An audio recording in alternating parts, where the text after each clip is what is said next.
வணக்கம். இப்போ நாம் வேண்டிய வரமளிக்கும் வெங்கடாம்பேட்டை வேணுகோபாலன் திருக்கோயிலுக்கு தான் வந்திருக்கோம். இந்த கோயிலில் பார்த்தீங்கன்னாக்கா பெருமாள் 3 விதங்களில் காட்சி தரார். எப்படியெல்லாம் காட்சி தரார் தெரியுமா? ஸ்தானமூர்த்தம், ஆசனமூர்த்தம், சயனமூர்த்தம் என்ற 3 திருக்கோலங்களில் காட்சி தருகிறார். அதாவது நின்ற திருக்கோலம், அமர்ந்த திருக்கோலம், கிடந்த திருக்கோலம் என்ற 3 திருக்கோலங்கள்லையும் பெருமாள் காட்சி தரது இந்த தலத்தின், அதாவது இந்த கோயிலினுடைய தனி சிறப்பாகும். ஆயர்பாடி மக்களையும் ஆவினங்களையும் குன்றமேந்தி குளிர்மழையிலிருந்து காத்த அந்த கருணாமூர்த்தி நின்ற திருக்கோலத்தில் ஸ்ரீ பாமா ருக்மணி சமேத ஸ்ரீ வேணுகோபாலனாகவும், அமர்ந்த திருக்கோலத்தில் ஸ்ரீ வைகுண்ட வாசனாகவும், பள்ளிகொண்ட திருக்கோலத்தில் ஆதிசேஷன் மீது அரிதுயில் கொண்டு ஸ்ரீ அனந்தசயன ராமனாகவும், 3 திருக்கோலங்களில் அற்புத காட்சி தரும் திருத்தலம் வெங்கடாம்பேட்டை ஸ்ரீ வேணுகோபால சுவாமி திருத்தலமாகும். இது எங்கே இருக்குன்னு பார்க்கலான்னா, கடலூர் மாவட்டம் குறிஞ்சிப்பாடி நகருக்கு வடக்கே 3 கிலோமீட்டர் தூரத்தில் வெங்கடாம்பேட்டை திருத்தலம் இருக்குதுங்க.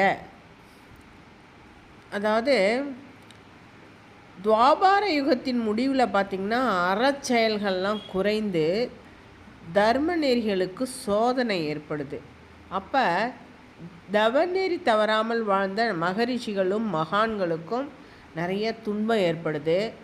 அதனால் மகரிஷி என்ன பண்ணுறாரு, அதாவது சடாமாஞ்ச என்ற மகரிஷி என்ன பண்ணுறாருனாக்கா, தீர்த்தவனம் என்ற இடத்துல பூமகள் காந்தன் பெருமாளை நோக்கி அறம் தழைக்கவும் தர்ம நெறி நிலைக்கவும் என்ன செய்கிறாருனாக்கா தவம் மேற்கொள்கிறார்.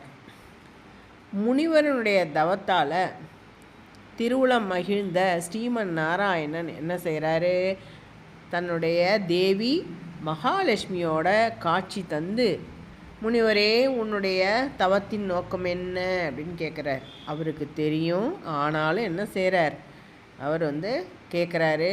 அப்போ அவர் சொல்கிறாரு, எம்பெருமானே, அறத்திற்கும் தர்ம நெறிகளுக்கும் சோதனைகள் ஏற்படாமல் ஆதி மூலமான தாங்களே காத்துரல வேண்டும் என என்ன செய்கிறாரு, பெருமாள்கிட்ட போய் அவருடைய திருவடி பாதத்தில் சரணடைஞ்சிடுறார். அப்போ அந்த சமயத்தில், அதாவது துவாபார யுகத்தில் தமக்கு அளித்த இந்த திருக்காட்சியை கலியுகத்திலும் பக்தர்கள் கண்டு தரிசிக்கணும் அப்படின்னு சொல்லிட்டு அவர் என்ன பெருமாள்கிட்ட வேண்டுதல் பண்ணுறார், வேண்டிக்கிறார். இந்த மாதிரி கலியுகத்தில் இருக்கிற மக்களுக்கும் இதே மாதிரி நீங்கள் காட்சி தரணும் அப்படின்னு சொல்லி. அதேமாரியே அவர் என்ன பண்ணுறார், பெருமாளும் அதாவது அலைமகள் உரை மார்பனும் என்ன சொல்கிறாரு அப்படின்னா, அவ்வாறே ஆகட்டும் அப்படின்னு சொல்லிட்டு வரம் தந்துடுறார். அதனால தான் அந்த சடமாசன மகரிஷிக்கு வரமளித்ததனால பெருமாள் நின்ற திருக்கோலத்தில் பாமா ருக்மணி சமேத வேணுகோபாலனாகவும், அமர்ந்த திருக்கோலத்தில் ஸ்ரீ வைகுண்ட வாச பெருமானாகவும், சயன திருக்கோலத்தில் ஸ்ரீ அனந்த சயன ராமனாகவும், ராமன் அனந்த சயனத்தில் இருக்கிறது இந்த இடத்துல ஒரு சிறப்பு. கடலூர் மாவட்டத்தில் இங்கே இருக்கிறார். அடுத்தது இந்த திருக்கோயிலில் மகாமண்டபத்தில் பார்த்திங்கன்னா பிரம்மாண்டமாக காட்சி தர்ற ஜெயன் மற்றும் விஜயன் 2 பக்கத்துலேயும் இருக்கிறாங்க. அவங்கள வணங்கிட்டு தான் நம்ம என்ன செய்கிறோன்னாக்கா நம்மளுடைய வேணுகோபாலுடைய சந்நிதிக்கு போகிறோம். அவ்வளோ அழகாக கையில் புல்லாங்குழல் வச்சுக்கிட்டு 6 அடி உயரத்தில் தன்னுடைய திருக்கரங்களில் சங்கு சக்கரம் வச்சு ஏந்திக்கிட்டு அப்படி புல்லாங்குழலை தனது வலது பாதத்தை சற்றே மடித்து ஒய்யாரமாக காட்சி தரும் வேணுகோபாலரின் எழிற்கோலத்தை பார்க்க 2 கண்கள் காணவே காணாதுங்க. அவ்வளோ அழகாக இருக்கார் கிருஷ்ணர். சரி, அடுத்தது பார்த்திங்கனாக்கா வெங்கடாம்பேட்டை வேணுகோபாலனின் திருமேனியை வடித்த அந்த சிற்பியினுடைய திறமையை நம்மளால் வியந்து பார்க்காமல் இருக்கவே முடியல. அடுத்தது 108 திவ்ய தேசங்களில் மகாவிஷ்ணுவின் உலகில் உள்ளதாக வணங்கப்படும் ஸ்ரீ வைகுண்டம் என்னும் திருநாமத்தை மண்ணுலகிலே தாங்கி நிற்கும் தவம் பெற்றது இத்தலம். இந்த இடத்துல பார்த்திங்கனாக்கா பெருமாள் வந்து ஆதிசேஷனுடைய அமர்ந்த நிலையில் இருக்கிறார். ஸ்ரீ வைகுண்ட தாசனா ரொம்ப நல்லா இருக்குது. அடுத்தது பார்த்திங்கனாக்கா அதாவது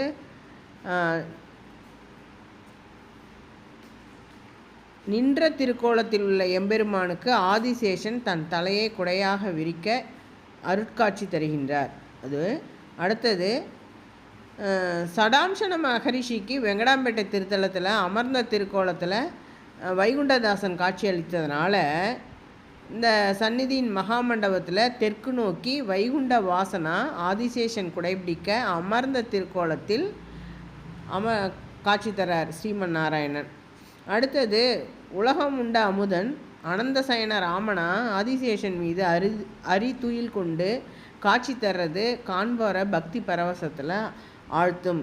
இப்போ எங்களால் அந்த இடத்த விட்டு வர முடியல, அவ்வளோ நல்லா இருந்தார். ராமரை பார்த்துக்கிட்டே இருக்கணும் போல் இருந்தது. சீத்தை ஆஞ்சநேயர் 2 பேரும் இருக்கிறாங்க.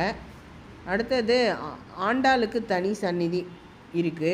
ஆண்டாள் நாச்சியார் மண்டபத்தில் தனி சந்நிதியில் இருக்கிறாங்க. இந்த அனந்தசயன ராமர் பற்றி பார்க்கணும் அப்படின்னாக்கா ஆதிசேஷன் வந்து 7 தலையோட காட்சி தராரு. அது வந்து ஒரு அரிய தரிசனம். அதாவது சப்த நாகங்களான கார்கோடகன், பத்மன், மகாபத்மன், சங்கபாலன், குலிகன், தேவதத்தன், தனஞ்சயன் ஆகிய 7 பேரும் இணைந்து பெருமாளின் பள்ளி அணையில் 7 தலைகளுடன் காட்சி தர்றது ஒரு அதிசய சிறப்பான நிகழ்வு. அடுத்தது தாயார் வந்து செங்கமலவல்லி. தாயார் பேர் வந்து செங்கமலவல்லி தாயார்.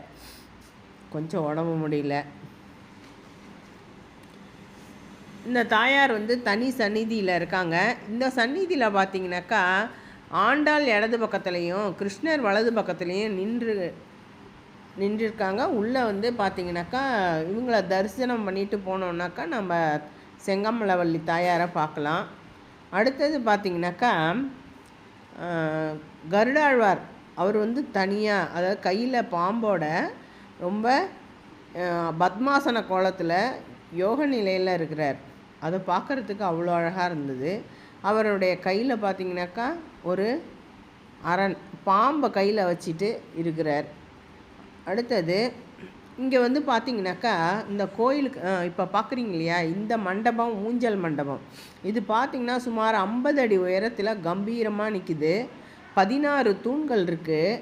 இந்த தூண்களில் பார்த்திங்கன்னா குதிரை வீரர்களுடைய உருவம் இருக்குது. ஸ்ரீ நரசிம்மர், பிரகலாதன், வராகர், ஹிரண்யவதம் போன்ற சிற்பங்கள் இருக்குது. நாயக்க மன்னர்களுடைய உருவங்களும் இருக்குது. இந்த வானலாவி இருக்கும் இந்த மண்டபத்தை பார்க்கும்போது நமக்கு உண்மையாலுமே என்ன இது அப்படின்னு இதுக்கு பேர் வந்து ஊஞ்சல் மண்டபம் அப்படின்னு சொல்கிறாங்க. அதாவது சிற்பக்கலையில் எந்த அளவுக்கு அவங்க வந்து பாண்டித்யம் பெற்றிருந்தாங்க அப்படிங்கிறதுக்கு இது வந்து ஒரு பெரிய சான்று. ஆனால் இது தானே புயலால் சிதிலம் அடைஞ்சிருச்சு. அந்த புயல் வந்தப்போ அதுக்கப்புறம் திருப்பியும் அதை கொஞ்சம் புனரமைச்சாலும் திருப்பவும் என்ன ஆயிடுச்சு அப்படின்னு சொன்னாக்கா அது வந்து சிதிலம் அடைஞ்சு இப்போ பார்த்திங்கன்னா நிறைய புதர் மாதிரி மண்டி காணப்படுது இந்த மண்டபம். பெருமாள் வந்து வெளியில் வரும்போது இதில் வந்து மக்களுக்கு அமர்ந்து காட்சி தருவாராம். வெளியில் புறப்பாடுலாம் நடந்து வருதில்ல, அந்த மாதிரி டயத்தில் ரொம்ப நல்லா இருந்தது.